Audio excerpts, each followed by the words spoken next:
The wind off the river had teeth that night. November in Detroit had a way of doing that, of biting through whatever a person was wearing and getting straight to the bone. The little girl walking down Cass Avenue did not have much. A thin cotton dress the color of dishwater. A pair of socks that had once been white and were now the color of the sidewalk. No coat, no shoes. In her left hand, she carried a folded photograph that had been folded and unfolded so many times the creases had become small white lines, and in her right hand she carried a slip of paper with an address written on it in pencil. The handwriting on the paper was not hers. It belonged to a woman she did not remember, but knew the way some children know things, the way you know the smell of a place you have never been but were told about once when you were too young to remember being told. Her name was Lily Bennett. She was 8 years old. She had been walking for 3 days. She stopped at the corner of Cass and Selden and looked up at the brick building across the street. There were no windows on the front, only a single steel door with a small painted symbol above it, a kind of cross with wings. There were motorcycles parked along the curb, 6 of them lined up in a careful row. There was a faint sound coming from inside, low voices, men's voices, and underneath that, the sound of a refrigerator humming. Lily checked the slip of paper again. She checked it carefully, the way she had learned to check things. Then she crossed the street. She did not go to the door. She did not know how to knock on a door like that. Instead, she walked around the side of the building where the brick was older and the air smelled like cigarette smoke that had been there a long time, and she sat down against the wall. There was a piece of cardboard near a dumpster. She pulled it loose and dragged it over and arranged it against her legs, the way she had seen another homeless woman do once at a bus station outside Toledo. The cardboard helped. Not much, but a little. She tucked the photograph inside her dress against her chest, where the warmth of her own body might keep it from getting damp. She kept the slip of paper in her fist. Then she waited. She did not cry. She had stopped crying about a year ago, somewhere between the 3rd foster home and the 4th. Crying did not change anything. Crying made the women in the houses look at her with a particular kind of tired that always seemed to end with her bags being packed again. So she stopped. Inside the building, a meeting was ending. Hank Morrow had been president of the Iron Saints Detroit chapter for 11 years. He was 58 years old. He was not the largest man in any room he entered, but he was almost always the stillest. When his men raised their voices, Hank got quieter. When something was going wrong, Hank slowed down. His members had learned that the slower he got, the more serious the situation was, and they had also learned over many years that Hank's stillness was not the stillness of a man who was unsure. It was the stillness of a man who had already decided. The meeting that night had been a long one. There had been arguments about a charity ride scheduled for the spring, and about a member named Caleb who had been drinking again, and about a piece of property out in Hamtramck the club had been thinking about buying. Hank had listened to all of it. He had said very little. When it was over, he stood up, told everyone he needed some air, and walked out the back door alone. He did not light a cigarette. He had quit 4 years ago. He just stood there in the alley behind the clubhouse with his hands in the pockets of his jacket and watched his breath turn white in the cold. He almost went back inside without seeing her. It was the cardboard that caught his eye. There was always trash in the alley that was nothing new, but the cardboard had been pulled away from the dumpster and arranged in a way that looked deliberate. Hank walked over slowly. He came around the side of the building. He stopped. 8 years old, maybe, curled against the wall. The cardboard pulled up to her chest. No coat, no shoes. A thin dress. Her eyes were open, and when she turned her head and saw him, she did not flinch. She did not scramble back. She did not do any of the things a child should do when a large man in a leather jacket appears out of the dark. She just looked at him. That was the part that stayed with him later. She looked at him the way a child looks at a stranger she has decided to give one chance, not afraid, not trusting either, watching with an attention that did not belong on a face that small. Hank crouched down. He kept some distance. He did not reach for her. "Hey," he said. She did not answer. "You alone?" She nodded once. "You been out here long?" "Since this afternoon," she said. Her voice was hoarse. She had not used it in a while. Hank looked at her hands. There was a piece of paper in one of them. There was something tucked inside the front of her dress, something rectangular. He could see the edge of it where the fabric pulled. "You hungry?" he asked. She thought about that. She actually thought about it. Then she nodded. "There's food inside," he said. "It's warm. You can come in if you want. I'm not going to make you." She looked at the door. She looked back at him. She looked at the slip of paper in her hand. Then she stood up very carefully and walked toward him. Hank stood up too. He did not offer his hand. He just turned and walked toward the back door, and she followed him 3 steps behind the cardboard left where it was. Inside the clubhouse was warm. The main room had a long table in the center and a small kitchen along one wall and a sitting area near the back with 2 old couches. The walls were brick painted white a long time ago. There were photographs and patches and a few framed newspaper clippings, and along the far wall near the kitchen there was a section that everyone in the club knew not to touch, a memorial wall. 9 photographs in plain wooden frames, some old, some not so old. People the club had lost, people the club had failed. Hank had put each of them there himself. The men at the table looked up when Hank came back in. 5 of them. Grip Saunders, who had been Hank's road captain for 9 years and looked like a man carved out of a fence post. Polly Voss, smaller, quicker, the one who handled the books. Carver Reed, the youngest, at the table 31, who had earned his patch the hard way. Eddie Holloway, who everyone called Wrench, 63, the oldest member of the chapter and the closest thing Hank had to a brother. And Torres, who did not talk much and who could build anything out of anything. They saw the girl behind Hank. Nobody said a word. Hank pulled out a chair at the table and gestured to it. The little girl climbed up. The chair was too tall for her. Her feet dangled. Hank walked to the small kitchen and opened the refrigerator. There was a pot of chili from earlier in the evening. He warmed a bowl in the microwave. He cut 2 pieces of bread. He brought it all back and set it down in front of her with a spoon. She did not eat right away. She looked at the food. She looked at him. Then she picked up the spoon and started to eat, and she ate the way Hank had seen people eat in other places, and other times the way people eat when they are not sure the food will still be there in 5 minutes. The men at the table did not speak. They had been around Hank long enough to know what his silences meant, and his silence right then meant that whatever was happening, it was real, and they should let it happen. Hank pulled up a chair across from her, not behind the table across from her at her level. "What's your name?" he asked. "Lily," she said around a piece of bread. "Lily what?" "Lily Bennett." Hank did not react, but somewhere inside him, in a place he had built carefully over many years to keep certain things stored away from his daily life, something turned over. "You have a family, Lily." She shook her head. She kept eating. "Where have you been staying?" She put the spoon down. She thought about how to answer. Children think about how to answer in a way adults stop doing somewhere around the age of 15. "Lots of places," she said. "Last one was a lady named Mrs. Pollock in Toledo, but she got sent to a hospital, and the people who came to the house said I had to go somewhere else, and I did not want to go somewhere else. So you left." "Yes." "How did you get to Detroit?" "A bus mostly, and then walking." "By yourself?" She nodded. Hank let that sit. He did not press. He glanced at his men.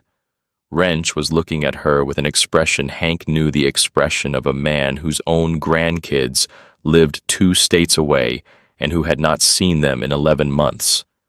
Paulie was already on his phone doing something quietly. Grip was just watching the way Grip watched everything. "How did you find this place, Lily?" Hank asked. She reached down and unfolded her fingers. The slip of paper was damp from her hand. She set it on the table between them. Hank picked it up. There was an address written on it in pencil in handwriting that was old, faded, careful. The address of the clubhouse. And below the address, one word: Morrow. Hank looked at it for a long time. The room was silent. The refrigerator hummed. "Where did you get this, Lily?" "It was in my mom's things," she said. "There's a box. I take it with me. It's small. The man at the bus station took it from me, but I got it back." "Your mom gave it to you. She wrote it for me before she died." "How old were you when she died?" "A baby." "How old are you now?" 8. Hank set the paper down very carefully, as if it might tear if he was not careful. He looked at the girl across from him. He looked at her eyes. He had been trying not to look at her eyes since he had crouched down in the alley. They were dark and very steady, and they were not the eyes of a child he was meeting for the first time. He had seen those eyes before. He had seen them in a photograph that hung on a wall on the other side of the room. He stood up.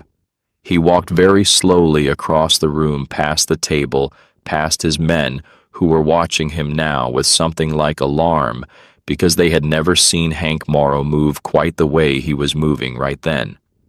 He walked to the memorial wall. He stopped in front of the photograph at the far left. A young woman, maybe 26, dark hair pulled back, a serious mouth, and those eyes. Behind him at the table, Lily had set down her spoon. She had turned in her chair. She was looking at the wall, too. "That's my mommy," she said. Her voice was small but completely clear. "Why is her picture here?" Hank closed his eyes. For one moment, just one, he was not in the clubhouse on Cass Avenue. He was somewhere in February of 2017, and a young woman was sitting at the same table, and she was saying, "Please," and she was saying, "I have nowhere else to go." And the chapter had voted, and he had cast the deciding vote, and the deciding vote had been no. He opened his eyes. He turned around. The little girl was watching him. The men were watching him. Nobody moved. "Lily," he said, "I need you to keep eating. Can you do that for me?" She nodded slowly. She turned back to her bowl. She picked up the spoon. Hank walked over to the cabinet behind the bar. He unlocked the bottom drawer and took out a small notebook with a black cover. There was nothing written on the outside. He had carried it with him for 15 years. He sat down at the end of the table away from Lily and he opened it. The first page had a name written on it, Clara Bennett. Below her name in his own handwriting from many years ago, a date, February 11th, 2017. And below that, 3 words. We said no. He turned the page. The second name. The third. There were 19 names in the book. Some of them had photographs on the wall. Some of them did not. All of them were people who had come to the Iron Saints in the worst hour of their lives, and the Iron Saints had decided not to step in. Hank closed the book. He looked across the room at the little girl eating chili at his table. He looked at the photograph of her mother on the wall. He thought about the night of the vote. He thought about how clean the decision had felt. Not our problem. Too complicated. Too much risk. He thought about Clara Bennett standing up from this table and walking out into the cold. He thought about how she had paused at the door just for a second and looked back and then kept going. 3 days later, she had been killed in her apartment, shot twice. She had been pregnant once and given birth in a hospital and gone home with a daughter. The daughter had been 6 months old when Clara died. Hank had read about it in the paper. He had cut out the article and put it in the back of the black notebook and closed the cover and not opened the book again for many years. He had not known what had happened to the baby. Apparently, he was about to find out. He picked up his phone. He stepped into the back hallway. He called a number he had not dialed in 18 months. Diane Whitaker had worked at the City of Detroit Department of Health and Human Services for 26 years. She was 60 years old, 4 years away from retirement, and she owed Hank Morrow a particular favor from a particular night in 2013 that neither of them had ever talked about with anyone else. She picked up on the second ring. "Hank, Diane, I need a quiet favor." "All right." "Clara Bennett, killed in 2017. She had a daughter 6 months old at the time of death. I need to know what happened to that child." There was a long pause on the other end of the line. "Hank," Diane said, "where are you right now?" "At the clubhouse." "Is the child with you?" He closed his eyes. "Yes." Another pause longer this time. "Don't move," Diane said. "Don't call anyone else. Don't talk to anyone outside that building. Give me 45 minutes. "Diane, what is going on?" 45 minutes, Hank, please." She hung up. Hank stood in the hallway for a moment. Then he walked back into the main room. Lily had finished her chili. She had pushed the bowl gently away from her the way someone might do at a restaurant when they were satisfied. She was looking at the wall again, at all the photographs, studying each face in turn. She was working her way down the line. Hank sat back down at the table and watched her do it. She was patient. She was thorough. She looked at each photograph for almost a minute before moving on to the next. She studied them the way an adult studies a painting in a museum. When she got to the last one, she turned and looked at Hank. "They're all dead, aren't they?" she said. Hank nodded. "All of them." "Yes." "Did they all come here for help?" He could not speak for a moment, then he said, "Some of them." "Did you help them?" He looked at her. He had never lied to a child. He was not going to start now. "Not all of them," he said. She nodded slowly as if that was an answer she had expected. "Did you help my mommy?" she asked. The room had gone completely still. Grip had stopped moving. Paulie had set down his phone. Wrench was looking at the floor. "No, Lily," Hank said. "I did not." She looked at him for a long moment. "Why not?" she asked. He did not have an answer for that. Not one he could give to an 8-year-old. Not one he had ever found in 15 years that he could give to himself either. "It was a mistake," he said.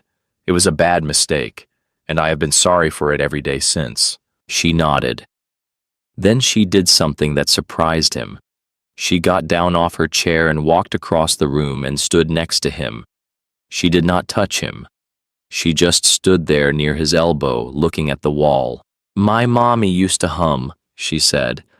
"I do not remember her face except from the picture, but I remember she used to hum. There was a song. Mrs. Pollock heard me humming it once and said it was a song from a long time ago." Hank could not look at her. "It is a song my own mother used to hum," he said. "Your mother and my mother grew up in the same neighborhood. They knew each other a little, a long time ago." Lily considered that. "Is that why she wrote your name on the paper?" she asked. "I think so," he said. "I think she thought if anything ever happened to her that I would help. But you did not." "I did not. And then she got hurt." "Yes," she nodded again. She was a very small person, and she had eaten one bowl of chili, and she was being asked to absorb a piece of information that grown adults often could not absorb. But she absorbed it. She did not cry. She did not yell. She did not run. She just stood there and took it in, and then she said something Hank Morrow would remember every day for the rest of his life. She said, "Then you should help me now." He looked down at her. "Yes," he said, "I should." The front door opened. Everyone in the room moved at once. Grip stood up. Paulie reached under the table. Carver crossed the room toward the door.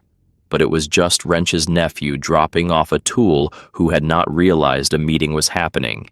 He apologized and left. The room did not relax afterward. Paulie looked at Hank. "Boss," he said, "I think we need to have a conversation." "Yeah," Hank said, "we do." He turned to Lily. "Lily, I am going to ask you to do me a favor. There is a back room here. There is a couch in it.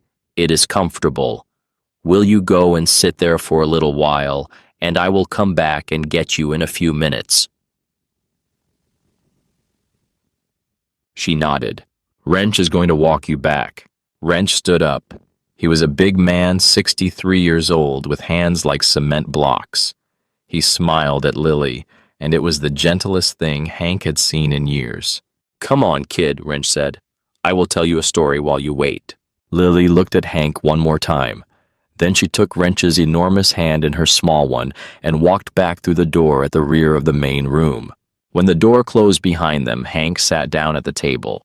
He told his men in as few words as he could who Clara Bennett had been. He told them about the vote in February of 2017.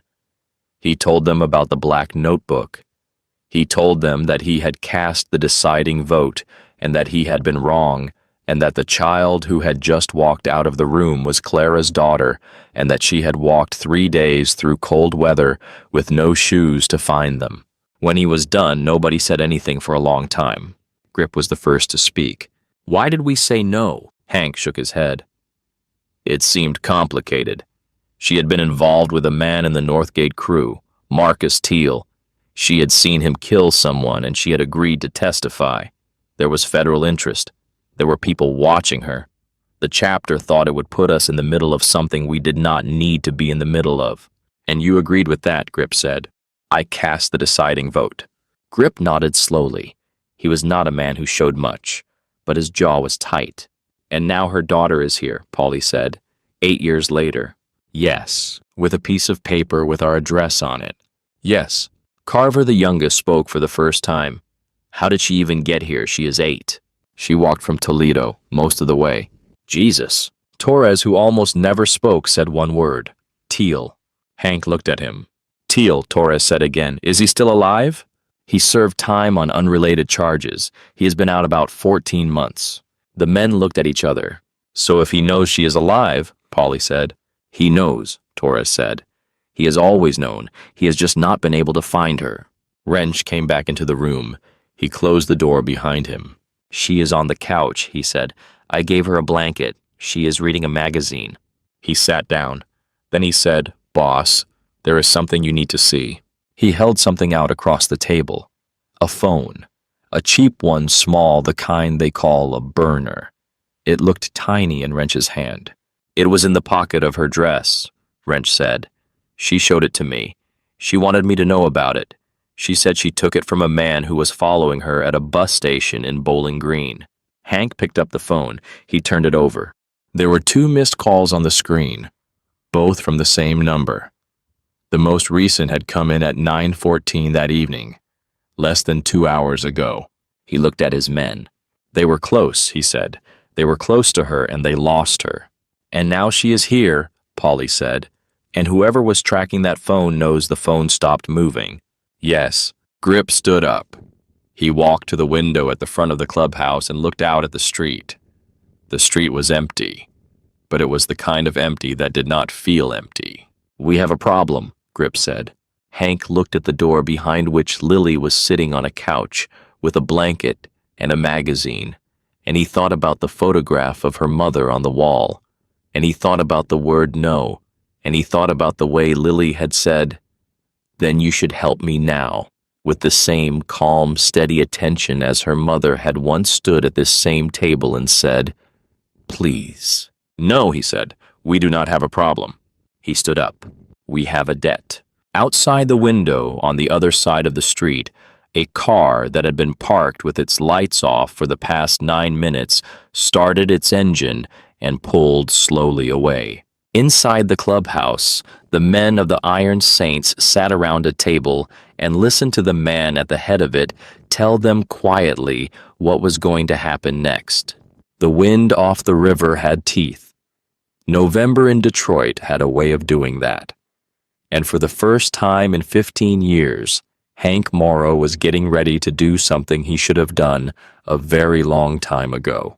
In the back room on a brown couch under a wool blanket, an 8-year-old girl named Lily Bennett held her mother's photograph against her chest, closed her eyes and listened to the low voices of men through the wall, and somewhere in the part of her that still remembered being a baby in a small apartment with a woman who hummed, she let herself feel just a little, the thing she had not allowed herself to feel in a very long time. She let herself feel almost safe. Outside, the city kept moving. Inside, the night had only just begun. The back room was small. There was a couch, a side table with a lamp, a window with a curtain pulled across it, and a door that locked from both sides. Wrench had brought her a blanket that was scratchy but warm, and a magazine about motorcycles that she could not really read but liked to look at because of the pictures. Lily sat very still on the couch. She had heard voices through the wall, low and serious. She could not make out the words, but she knew what serious sounded like. She had been hearing Sirius for as long as she could remember. She thought about her mother. She did not have memories of her mother in the way other children have memories. She had pieces. The smell of vanilla, which she did not know if was real or if she had imagined because Mrs. Pollock used to bake. The humming, which she was sure was real because she could do it herself without thinking. The shape of a face she had only ever seen in one photograph, the same photograph she carried folded against her chest, the same photograph that she now knew hung in a wooden frame in the next room. She thought about the man who had brought her inside. Hank, the others called him. He was tall and his hands were big and his eyes were tired in a way that made her think of the older women at the children's home in Toledo, the ones who had been there a long time and seen things they wished they had not seen. He did not look at her the way some men looked at her. He looked at her the way a person looks at another person. He had not helped her mother. She knew this now. She had known it for about 10 minutes. It was a strange thing to know. She had thought about her mother for as long as she could remember thinking about anything. And now there was a man on the other side of a wall who had failed to save her. And she did not know what to do with that. She did not feel angry. She had expected to feel angry. Instead, she felt something else. She felt that he was sorry. She felt that he had not been sorry for one day, but for many days. The way she was sorry for losing the blue ribbon her mother had left her. Sorry every time she opened the box and remembered. She wondered if grown-ups could be sorry like that. She had thought maybe they could not. She had thought maybe being grown up meant you stopped being sorry. But he was sorry. She could see it. She heard footsteps in the hallway, then a soft knock on the door. "Lily!" It was Hank's voice. "Can I come in?" "Yes," she said. He opened the door slowly. He had the black notebook in his hand. He came in and sat down on the floor across from the couch so that his head was below hers. She had never had a grown man sit on the floor for her before. It made her feel something she could not name. "I am going to tell you the truth about a few things," he said. "Some of it is going to be hard to hear. Are you ready for that?" She nodded. "Your mother was a very brave woman, Lily. She saw a man do something very bad. She agreed to tell the police about it. Because she agreed to tell the police, some other bad men became very angry with her. She came here to this club, and she asked us to keep her safe. We said no. 3 days later, she was hurt, and she did not come back. I am the man who said no. The decision was mine. I have been wrong about it every single day since." Lily watched his face while he spoke. She watched it carefully. "Why did you say no?" she asked. "I was afraid," Hank said. "I told myself it was something else. I told myself it was about risk and about complications, but underneath I was afraid. I was the president of this chapter, and I was afraid of what might happen to the men who follow me. So I told your mother I could not help, and she walked out that door, and 3 days later she was gone." He set the notebook down on the floor between them. "This book has the names of every person I should have helped and did not. Your mother's name is on the first page. I want you to know that I have been carrying her name in my pocket for 15 years. I know that does not make any of it better, but I want you to know it." Lily looked at the notebook. She did not pick it up.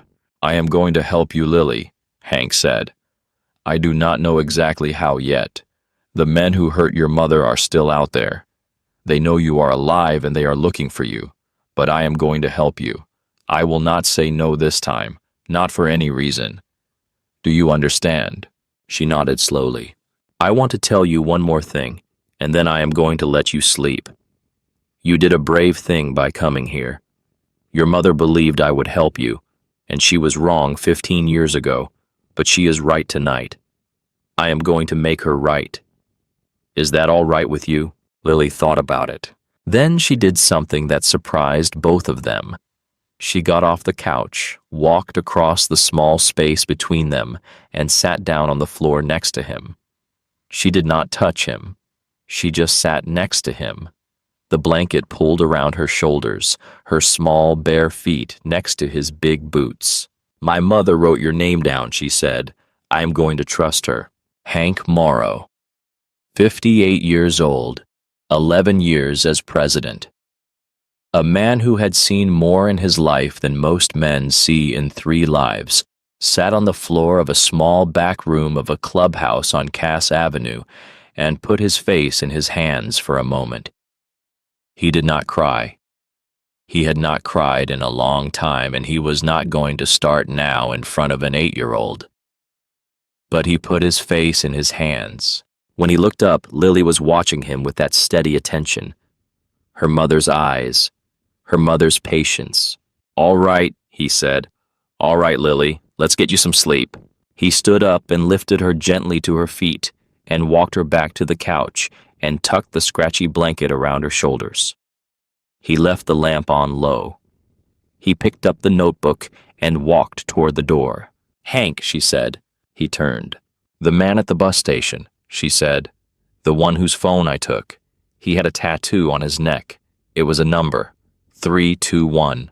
Hank stood very still in the doorway. Are you sure about that, Lily? She nodded. Did he see you take the phone? He was sleeping. I was hungry, and I thought maybe he had money in his coat. He did not. He had the phone. What did you do then? I got on the next bus. Where to? Anywhere that was not where he was. The bus came to Detroit. I got off because I had your paper, and I asked people how to get to this street, and they told me, and I walked. Hank stood in the doorway for a long moment. Lily, listen to me. You did the right thing. You did everything right. Go to sleep now. He closed the door. He stood in the hallway with his hand on the doorknob.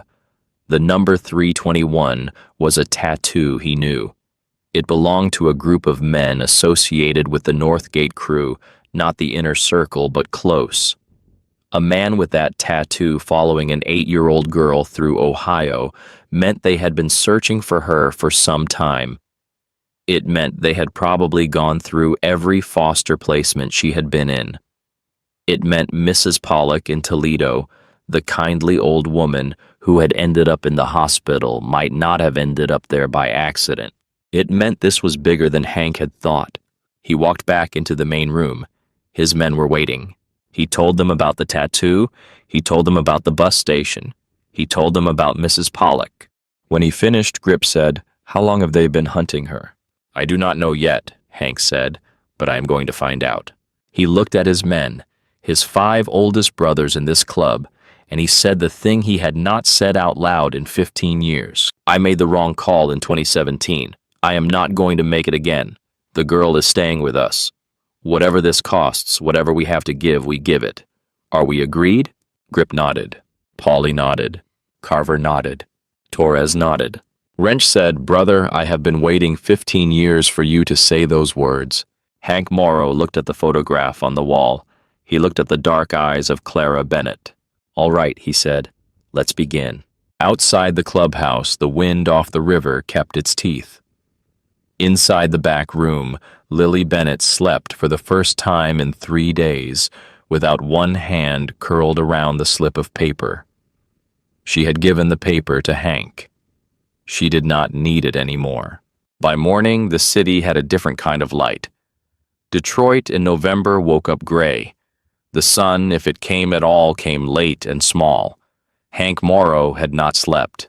He had spent most of the night on a chair in the hallway outside the back room, listening to the sound of an 8-year-old's slow breathing on the other side of the wall and watching the front door of the clubhouse over the top of a coffee cup he had refilled 4 times. At 6 in the morning, he called Diane Whitaker again. She picked up on the first ring. She had not slept either. "I am coming to you," she said. "Do not move. Do not put her in the system. Do not call anyone else. I am bringing a folder." "Diane, Hank, listen to me. Listen carefully. That child has been missing from the official record for almost 2 years. She does not exist on paper. Somebody erased her. I am going to bring you the file that I have, and I am going to tell you what I know, and then we are going to figure out together what to do. Because I am not letting her go back into a system that was supposed to protect her and did the opposite. Is that clear?" "That is clear. I will be there by 8. She hung up. Hank sat with the phone in his hand for a moment. Erased. Somebody had erased a child. He thought about Mrs. Pollock in Toledo and about the man at the bus station with the tattoo on his neck, and he started to understand the size of what had been moving in the background for years while he had been running charity rides and arguing about property in Hamtramck. Lily woke up at 7. Wrench made her oatmeal. She ate it sitting at the long table while the men of the chapter came and went around her, each one of them stopping to nod at her or to say good morning, and she nodded back at each of them with the same serious attention. By the time she finished her bowl, she knew their names: Grip, Polly, Carver, Torres, and Wrench. She had learned the name of Wrench's wife, who had passed away 2 years ago. She had learned that Torres had a dog named Boots. She had learned that Carver was studying to be an electrician at night. She did not ask any of these things directly. People just told her the way people tell things to a child who is paying attention. Diane arrived at 8 minutes past 8. She was a small woman with gray hair pulled back tight and a long winter coat. She had a manila folder under her arm. Hank met her at the door and brought her inside. Lily looked up from the table. Diane stopped. She looked at Lily for a long moment. Her face did something complicated. "Hello, Lily," she said. "My name is Diane. I work with children sometimes. I am here to help your friend Mr. Morrow figure some things out. Is it all right if I talk with him for a little while?" Lily nodded. "Could you do me a favor, Lily, while we talk? Could you draw me a picture? Anything you want." She slid a small notebook and a pencil across the table. Lily took the pencil. She thought for a moment. Then she began to draw. Diane motioned Hank to the back office. They closed the door. She opened the folder. "This is what I have been able to put together overnight," she said. "It is not complete, but it is enough." Lily Bennett, born May 14, 2017. Mother Clara Bennett. Father listed as unknown. Mother killed February 14, 2017. Lily was 3 months old. "That makes her 8 now," Hank said. "Yes." Placed with her maternal great-aunt, a woman named Ruth Coleman in Toledo. Stayed there until age 6. Then Ruth Coleman died. Listed cause of death, heart attack. There is a note in the file from the medical examiner that he had questions but did not pursue them. All right. After that, Lily went into foster care. 3 placements in 2 years. The last placement was with a woman named Eleanor Pollock. Mrs. Pollock had a stroke 6 weeks ago and is currently in a long-term care facility in Toledo. She is not expected to recover. Hank watched Diane's face. "There is something else," he said. "Yes, what is it?" When Mrs. Pollock had her stroke, Lily was supposed to be transferred to a new placement. The paperwork was filed. A caseworker named Vincent Holbrook signed off on it. Lily was scheduled to be picked up at the Pollock house and delivered to a temporary group home outside Toledo on October 28th. 3 weeks ago. Yes. And what happened? Lily ran. The pickup happened. The caseworker reported her missing. But here is the part that bothers me, Hank. Vincent Holbrook signed off on Lily's placement with Eleanor Pollock 2 years ago. Vincent Holbrook also signed off on her placement with Ruth Coleman 6 years before that. Vincent Holbrook has been involved with this child's file for her entire life, and Vincent Holbrook has flagged this child's case as confidential, which means almost no one in the system has been able to see her file without going through him. Hank felt something cold move down his spine. And who is Vincent Holbrook? He is a caseworker in our office. He has been with the department for 31 years. He has handled hundreds of cases. He is, as far as anyone has ever known, completely reliable. But this morning I went into the office at 5 and pulled his complete file. He has handled 4 other children whose mothers were connected in one way or another to federal cases involving the Northgate crew. All 4 of those children disappeared from the foster system between the ages of 2 and 7. None of them have ever been found. The room was very quiet. Diane. Yes? Are you telling me there is a man in your office who has been making children disappear for the Northgate crew? I am telling you that I do not yet know. But I am telling you that if I am right, then this child, this one specific child, is the one who got away. And if she is the one who got away, then they want her back more than I have words for, because she is the only person alive who is a direct link to Clara Bennett, and Clara Bennett is the only ghost they have not been able to bury. Hank sat down slowly in the office chair. What do I do? He said. You keep her here. You do not let her out of this building until I tell you it is safe. I am going to start moving on Holbrook today. I have a friend at the Federal Bureau. I have been waiting for a reason to make this call for 2 years, Hank. You just gave me one. And if Holbrook knows we have her, he almost certainly already knows. The phone she brought with her was being tracked. The trackers know it stopped at this address.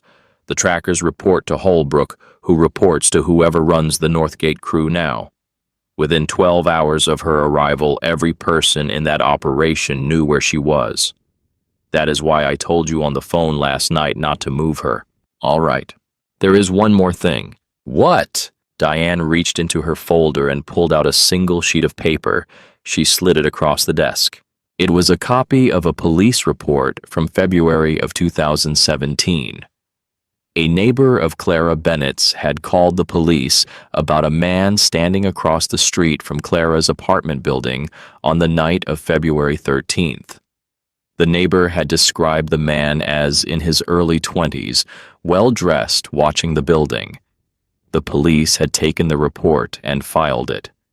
They had never followed up. The next night, Clara Bennett had been killed. There was no name on the report. The man had never been identified. I think, Diane said carefully, that if we ever do identify the man across the street that night, you are going to find out he is someone who is still walking around. And I think Lily might know what he looks like. Hank looked at the police report. Then he looked up. She was 3 months old. I know. How would she know? I do not know yet. But there is a reason they want her, Hank.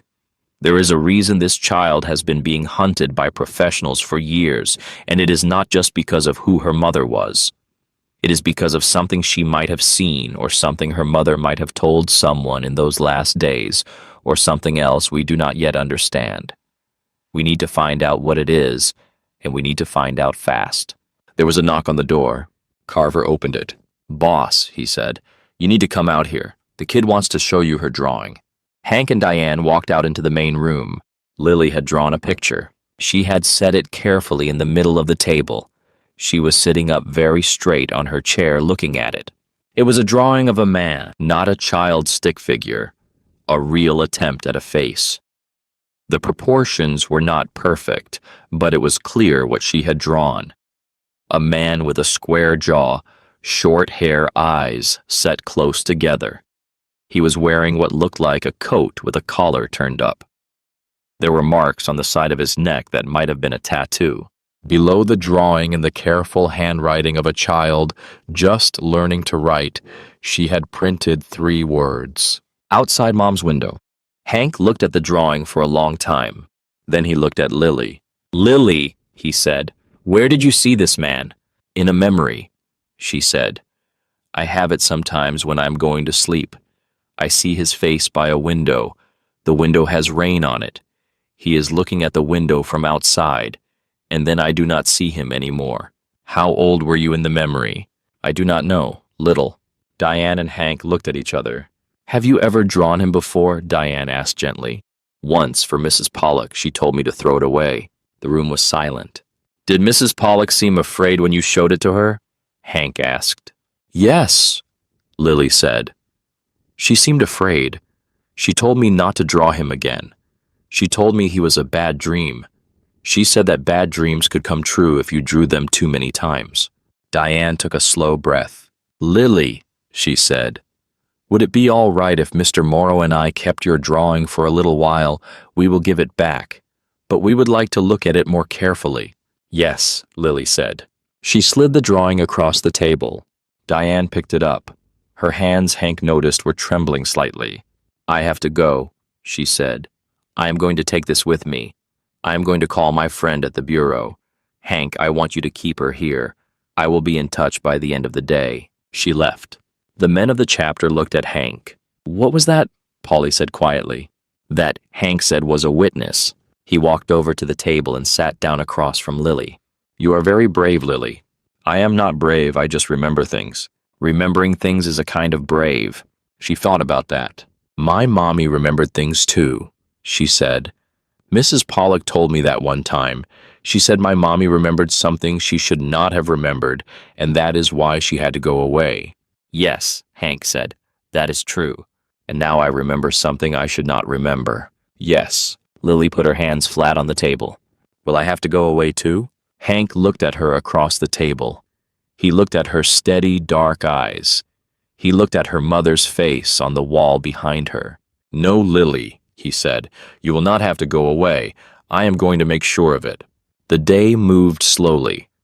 Diane did not call back at noon, and she did not call back at 2, and Hank started to feel the slow tightening of a man waiting on a phone call that could change everything.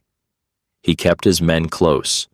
He had Wrench drive his pickup around the block every hour, checking the cars on the street. He had Polly at the front window. He had Grip at the back door. At 3:20 in the afternoon, Wrench came back from his drive and reported that there was a black sedan parked 2 blocks east of the clubhouse on Selden that had not been there at noon. He could not see who was in it. At 4, the sedan was still there.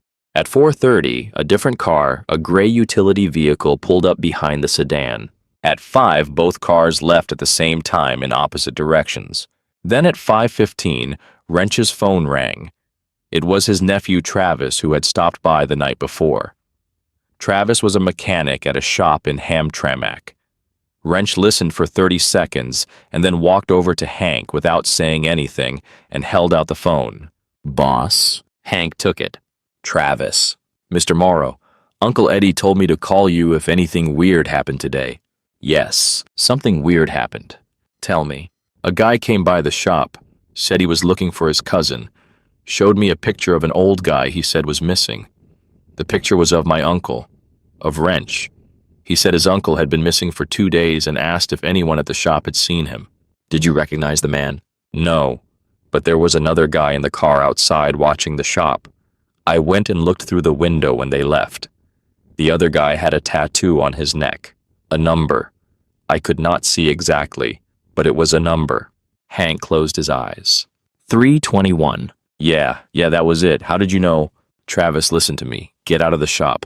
Go home a different way than usual. Stay there. Lock the door. I will call you tomorrow. Mr. Morrow. Go home, Travis. He hung up. He turned to Wrench. They are mapping the chapter, he said. They are tracing every one of us, looking for somebody soft, somebody they can lean on, somebody whose family they can find. Wrench did not say anything. His jaw was set. Boss, Grip said from the back door, we just lost the lights on the east side of the building. The room got very still. Power outage, Polly said. Just the east side. The west side is fine. That is not a power outage. Hank stood up. He walked across the room and looked into the back room. Lily was on the couch reading the motorcycle magazine. She looked up. Lily, he said quietly, we are going to play a small game. I am going to ask you to come into the main room with me and sit between Wrench and Polly. You are not going to be scared. Nothing is wrong, but we are going to be in the main room for a little while. She climbed down off the couch. She brought the magazine with her. He walked her into the main room. The lights on the east side of the building flickered. Then they came back on. The lights on the west side went out. Then they came back on too. The lights on the entire ground floor of the building flickered together once. Then a voice came through the speakers of the small radio Wrench kept on the bar. The radio had been turned off. The voice said calmly, very clearly, "Mr. Morrow, please send out the child.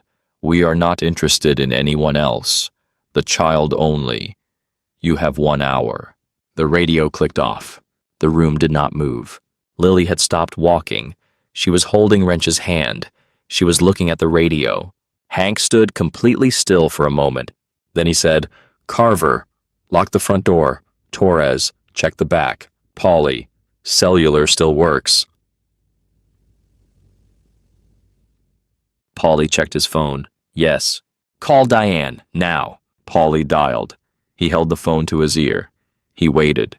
He waited some more. "Voicemail," he said. Hank looked at Wrench. "Get the long guns out of the back," he said. "All of them, quietly." Wrench nodded. Hank turned and crouched down in front of Lily.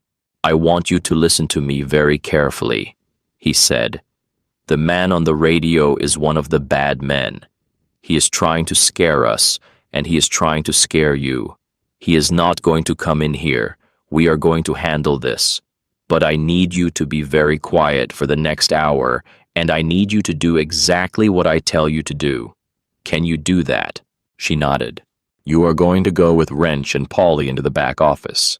You will sit on the floor behind the desk. You will not come out unless I come and get you myself. Do you understand?"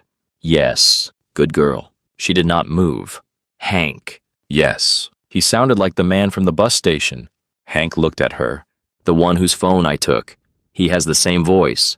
"All right, Lily, thank you." Wrench took her hand. Polly followed. They walked to the back office and closed the door. Hank stood up. He looked at Grip and Carver and Torres. "They are not coming through the front," he said. "They want her quietly. They want everyone to think she is just gone.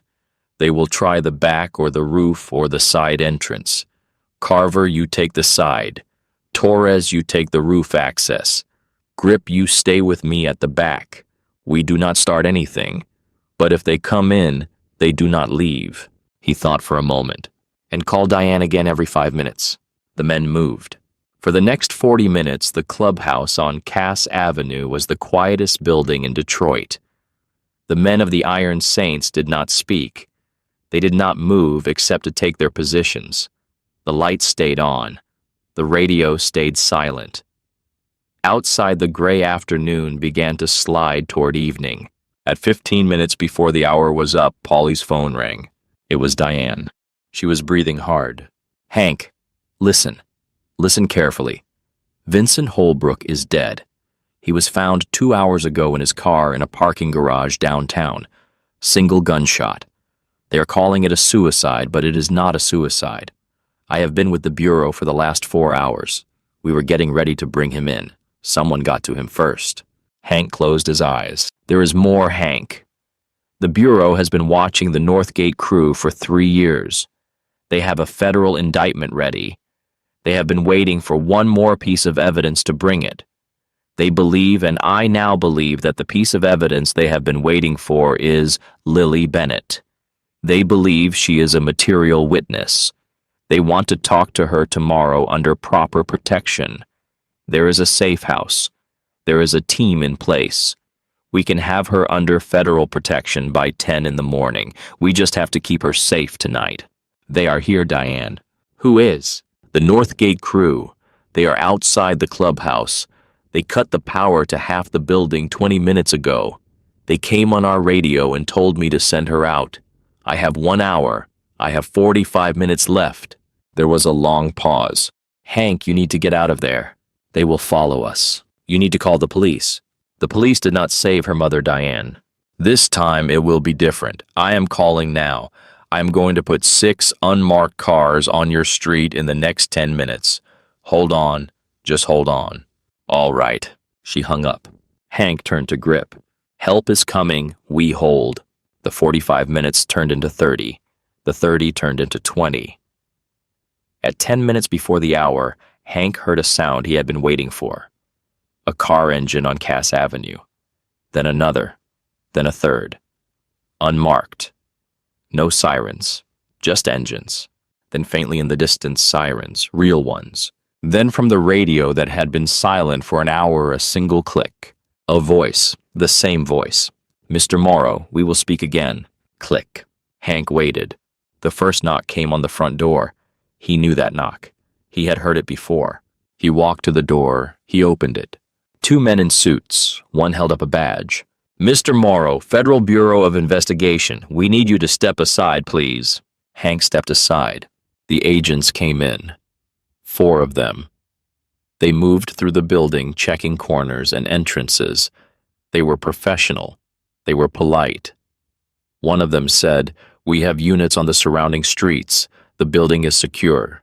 Hank walked back to the office. He knocked. Wrench. It is me. The door opened.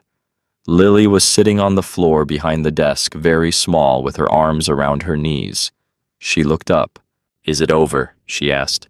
"This part is over, yes." "Are we safe?" "For tonight, yes." She did not stand up. She just sat there for a moment. Then she said, "Hank." "Yes." My mommy waited a long time for someone to come. He could not answer. "You came," she said.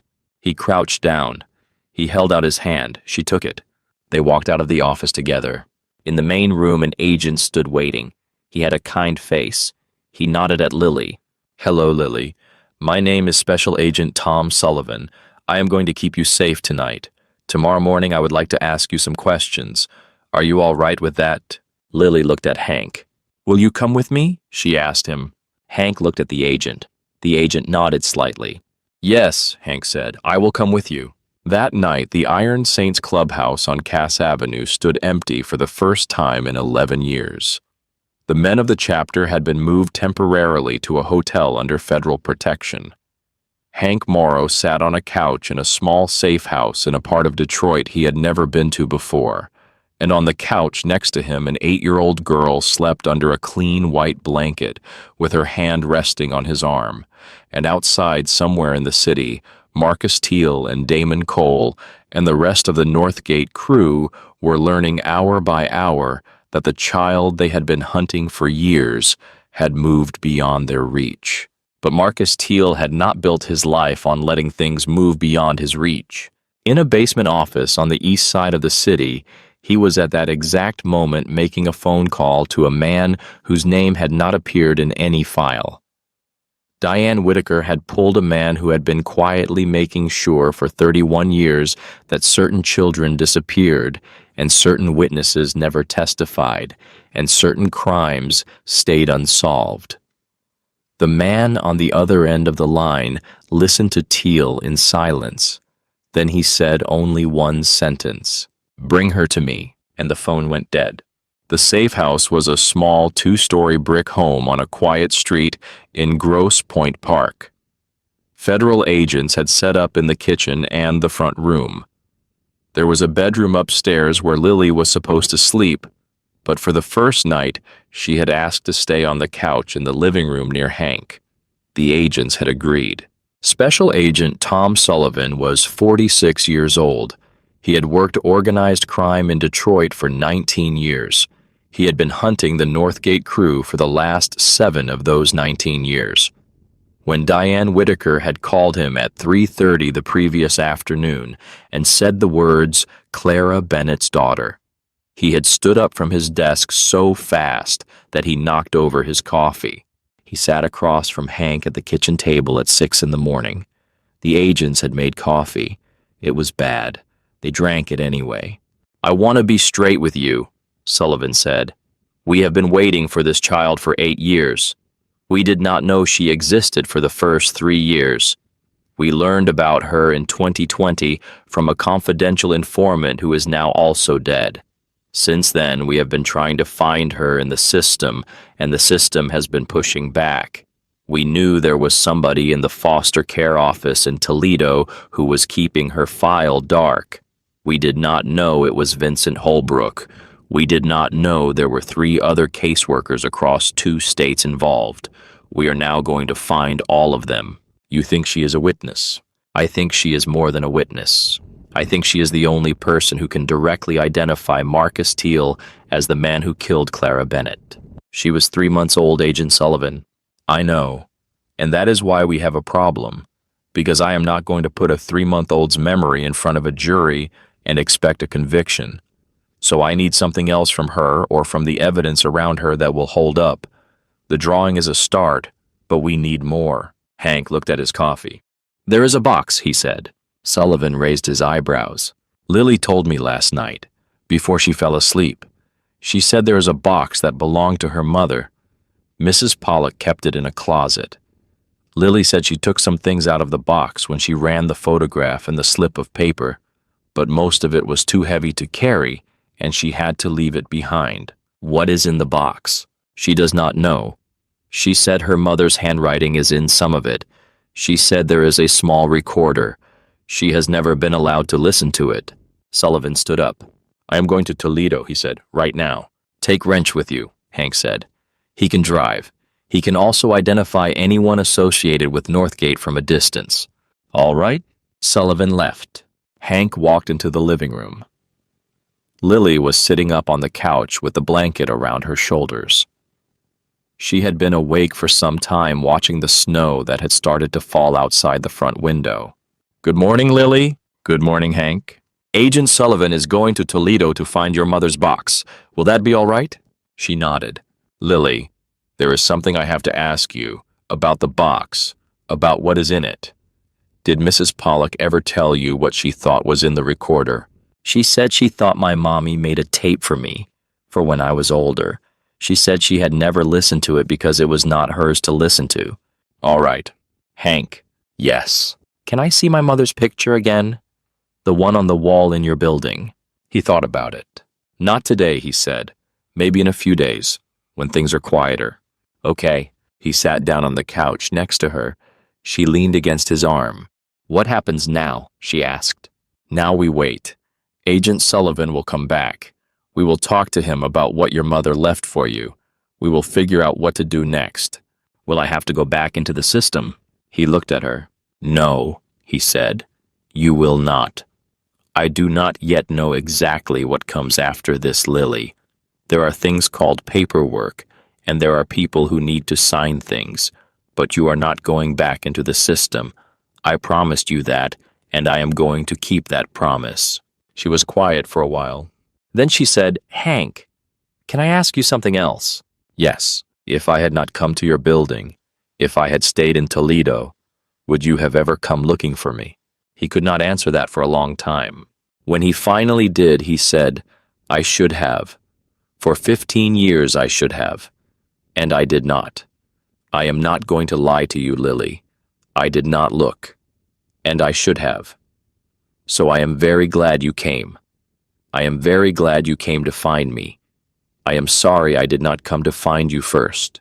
She nodded. That is a true answer, she said. I can tell when people give true answers. You are very smart, Lily. My mommy was smart too.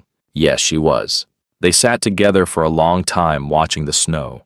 Sullivan and Wrench came back from Toledo at 6 in the evening. They brought a cardboard box. It was not large. It was the size of a shoebox taped shut. Mrs. Pollock had hidden it inside a hollowed-out copy of a Bible in the back of her bedroom closet. The agents had to cut the Bible open to get to it. The Bible had still been on Mrs. Pollock's nightstand after she had been moved to the long-term care facility. Nobody had thought to look at it. They opened the box on the kitchen table. Hank watched. Sullivan had given Lily the option to be present, and Lily had said yes. Inside the box, there was a small audio recorder, old, the kind with a cassette tape inside. There were 3 letters in envelopes, all addressed in Clara Bennett's handwriting to my daughter when she is older. There were several photographs. There were 3 small notebooks, and there was a sealed manila envelope with the words, to whoever finds this, written on the front. Sullivan opened the manila envelope first. Inside was a handwritten document, 6 pages. dated February 10th, 2017, 4 days before Clara Bennett's death. It was a sworn statement written and signed describing in detail the murder Clara had witnessed in November of 2016. It named Marcus Teal. It named 2 other men. It described the location, the time, the victim, the weapon. It explained how Clara had come to witness the murder. It explained that she had been pregnant at the time. It explained that she had decided to write the statement down and have it notarized because she was afraid she would not live long enough to testify in person. The bottom of the last page had a notary seal. The notary had been a woman named Bertha Hill. Hank did not know her. Sullivan wrote down her name with a hand that was shaking very slightly. "This is everything," Sullivan said quietly. "This is everything we needed for 8 years." Hank looked at Lily. She was watching Sullivan's face. "Is that a good thing?" she asked. "Yes, Lily," Sullivan said. "It is a very good thing." He opened the cassette tape next. They listened to it in the kitchen, just Hank and Lily and Sullivan and Wrench, who had not left. Clara Bennett's voice came out of the small speaker, soft, calm, a little tired but clear. "Lily, this is your mother. If you are listening to this, you are old enough to understand things, and I am not there. I am sorry. I tried to be there. I want you to know 2 things. The first is that I love you more than anything in this world, and everything I have done in the last 6 months I have done because I wanted you to be able to grow up safe and happy. The second is that I made a friend a long time ago, a man named Hank Morrow.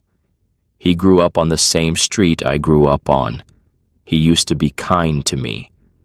I do not know if he can help me now. I am going to ask him today. If he cannot, you will never hear this.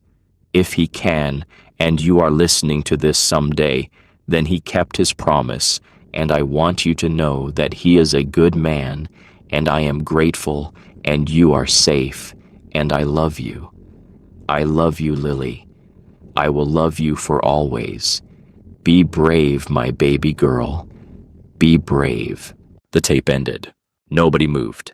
Lily had not made a sound during the recording. She had sat very still on her chair. Now slowly she put both of her hands on the table. She looked at them. Then she looked up at Hank.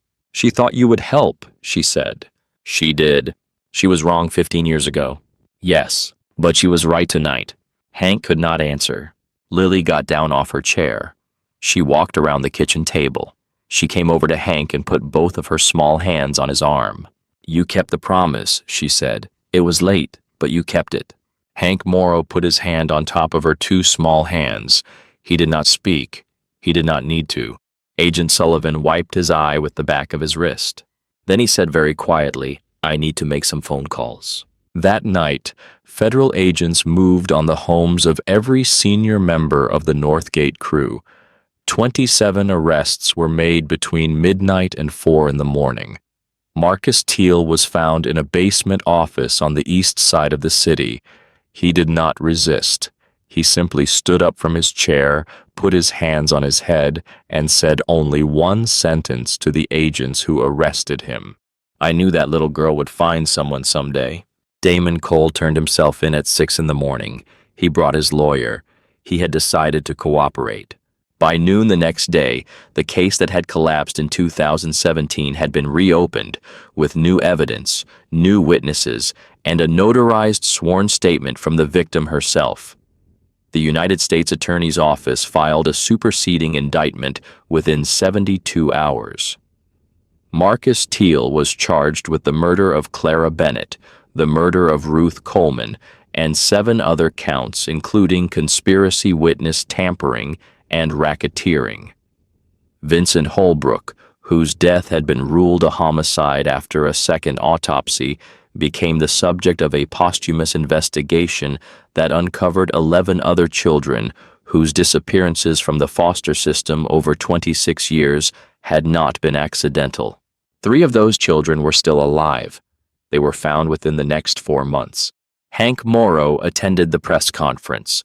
He stood at the back of the room and did not say a word.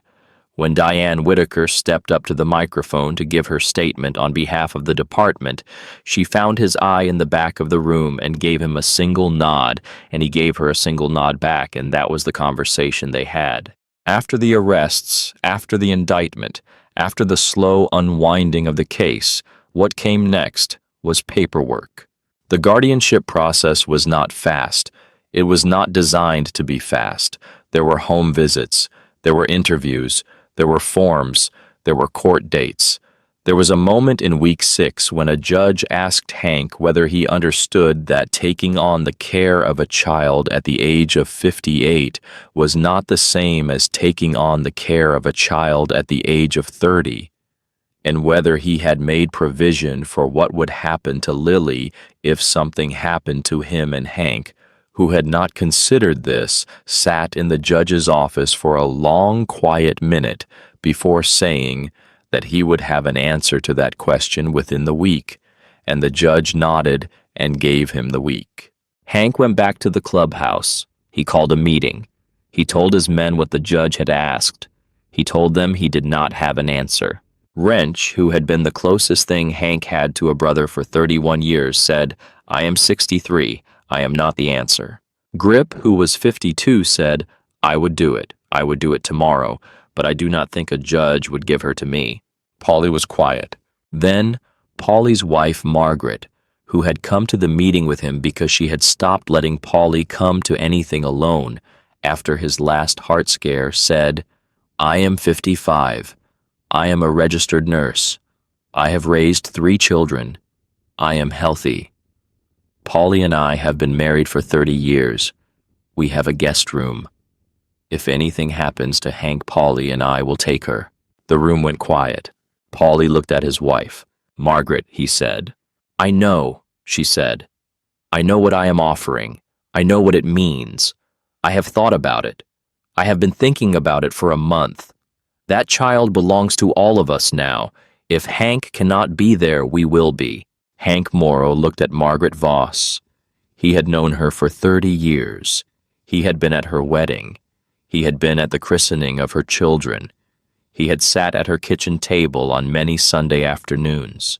"Margaret," he said, "thank you." "Do not thank me," she said. "Just tell the judge." He told the judge. The judge approved the arrangement. In the meantime, Lily had been moved out of the safe house and into Hank's home. It was a small house on the west side of Detroit, 3 bedrooms, a yard, a porch that needed paint. Hank had lived in it alone for 26 years. He had not changed anything in it in any of those 26 years. Margaret Voss came over the first week and walked through the house and asked Hank gently if he was prepared for the experience of having a child live in it. Hank said he was not. Margaret made a list. Curtains for the 2nd bedroom, a reading lamp, a small desk, a rug that was not the color of dust, books appropriate for an 8-year-old, a new set of sheets, a small dresser that Margaret already had in her basement that Lily could have. Lily moved into the 2nd bedroom on a Tuesday. She did not have many things, just the things from the box which were now in federal evidence, and a few clothes that Margaret had bought her, and the photograph of her mother that Hank had taken down from the wall in the clubhouse and given to her in a new wooden frame. She set the photograph on the small desk. She stood in the middle of the room for a moment. Then she said, "I have never had a room before." Hank, who was standing in the doorway, said, "It is yours." "Just mine, just yours." She walked over to the bed and sat on the edge of it. She bounced slightly.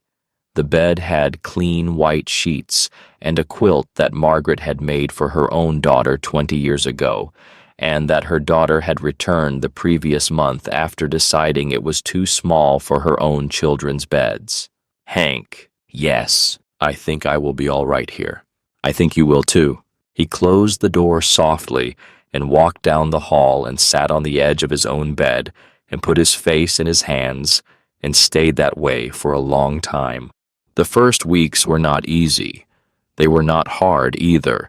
They were just full of small things. Lily had not been in a stable school for 2 years. Hank enrolled her in the local elementary school. He went to the parent meeting.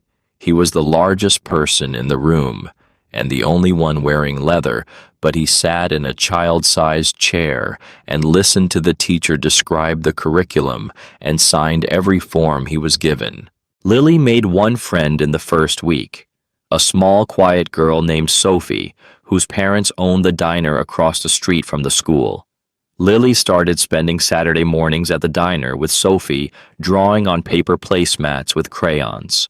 She started humming in the kitchen sometimes, the song from before, the one her mother had hummed. Hank found himself stopping whatever he was doing whenever he heard it. Sometimes he hummed it back. The trial began in March. It would last 6 weeks. Lily would not have to testify. The notarized statement and the audio recording had been ruled admissible. Hank attended every day. He sat in the back of the courtroom and watched Marcus Teal sit at the defense table and look smaller and grayer than he had looked in the photographs Diane had pulled. Damon Cole testified for 3 days. He cried twice. He named 11 other people. Marcus Teal was convicted on all counts. He was sentenced to life without the possibility of parole. The day of the sentencing, Hank came home from the courthouse and sat in his living room with Lily, who had stayed home from school. He told her that the man who had hurt her mother was going to prison forever and was never coming out. He told her that she did not have to think about him again unless she wanted to. Lily listened. Then she said, "Hank, yes, I do not think I will forget him, but I do not think I will be afraid of him anymore." "That sounds about right. I think I will be afraid of other things sometimes, but not him." "That is all right. That is allowed." "Hank, yes. Are you afraid of things?" He thought about it. "I used to be afraid of doing the wrong thing," he said. "I am not afraid of that anymore. Not in the same way." "What are you afraid of now?" "Of not doing right by you." She thought about that. "I do not think you have to be afraid of that," she said. "Why not?" "Because you are already doing it." He looked at her for a long moment. Then he stood up and went to the kitchen and made her a sandwich because making someone a sandwich was the only thing he could think to do. The guardianship was finalized on a Thursday in early June. Hank came home from the courthouse with a manila envelope in his hand and signed papers inside. Lily had stayed home with Margaret Voss, who had come over to wait with her. Hank walked into the kitchen. Margaret looked up from the table. Lily looked up from her drawing. "It is done," he said. "It is official." Margaret stood up. "I will leave you two alone," she said. She came over and put her hand on the side of Lily's face for a moment. Then she let herself out the front door. Hank sat down at the table across from Lily. "You are mine," he said. "Legally, officially, for as long as you need." Lily set down her crayon. "And you are mine," she said.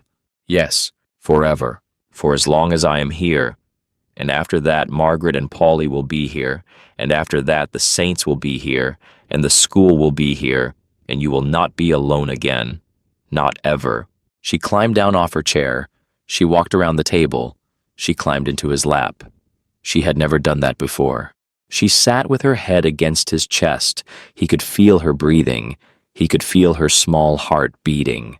He put his arms around her. "Hank, yes, I love you. I love you too, Lily." That weekend, the Saints had a barbecue at the clubhouse. It was the first one of the year. They had cleaned up the lot behind the building. Margaret Voss organized the food. Sophie and her parents came. So did Travis Wrench's nephew. So did half the families of the Saints. Lily ran in the yard for the first time in her life. Really ran. With other children. She came back to the picnic table with grass stains on her knees and a piece of watermelon in her hand, and she looked completely, entirely 8 years old. Inside the clubhouse, Torres had been working on something.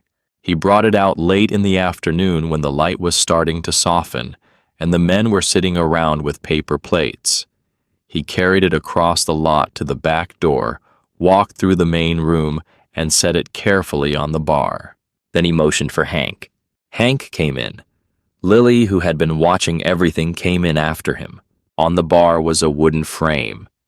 Inside the frame was a photograph. It was a photograph someone had taken at the picnic an hour earlier.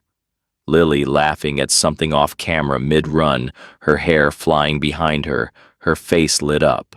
Hank looked at it for a long time. I thought Torres said quietly that it was time. Hank nodded. He picked up the frame. He walked over to the memorial wall, the wall where for 15 years 9 photographs had hung, the wall where on the far left the photograph of Clara Bennett had hung for 15 years exactly. But Clara's photograph was no longer on the wall. Hank had moved it. He had brought it home to Lily. There was an empty space where it had been. He took a small nail from a jar Torres had set on the bar. He took the small hammer that Torres had left next to the jar. He tapped the nail into the empty space.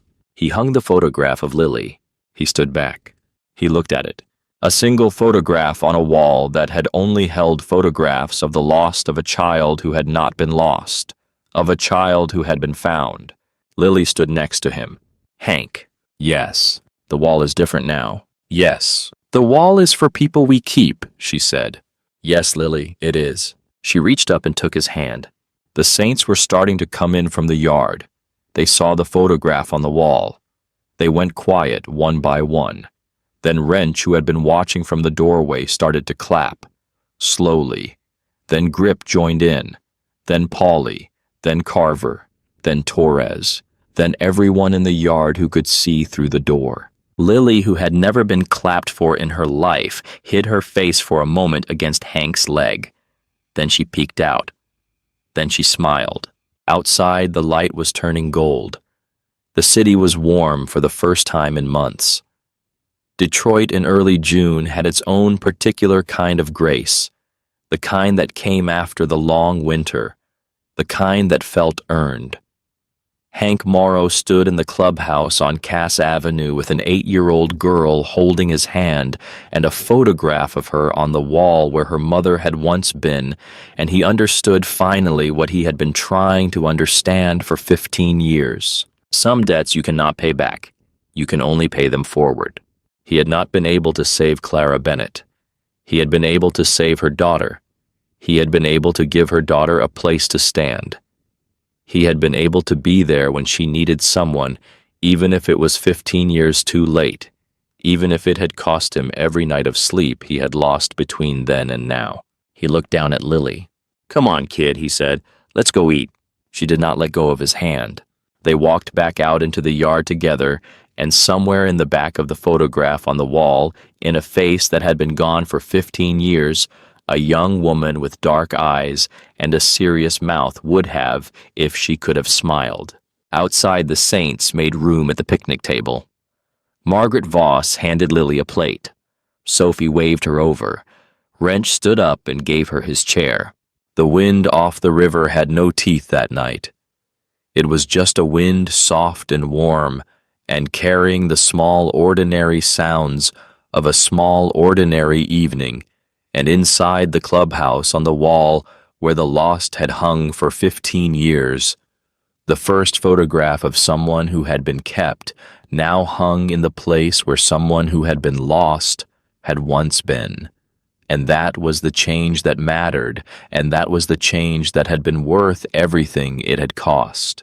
Lily Bennett, 8 years old, ate her dinner with both elbows on the picnic table, listened to a story Wrench was telling about a motorcycle he had owned in 1979, laughed in the right places, and at one point looked up across the table at Hank Morrow and held his eye for just a moment, and the moment said everything that needed saying, and they went back to their food, and the evening continued.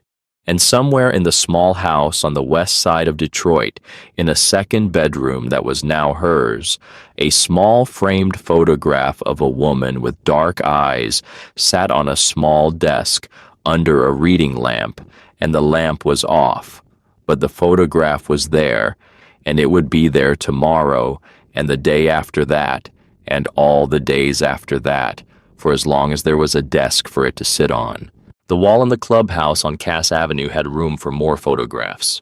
It was going to need them.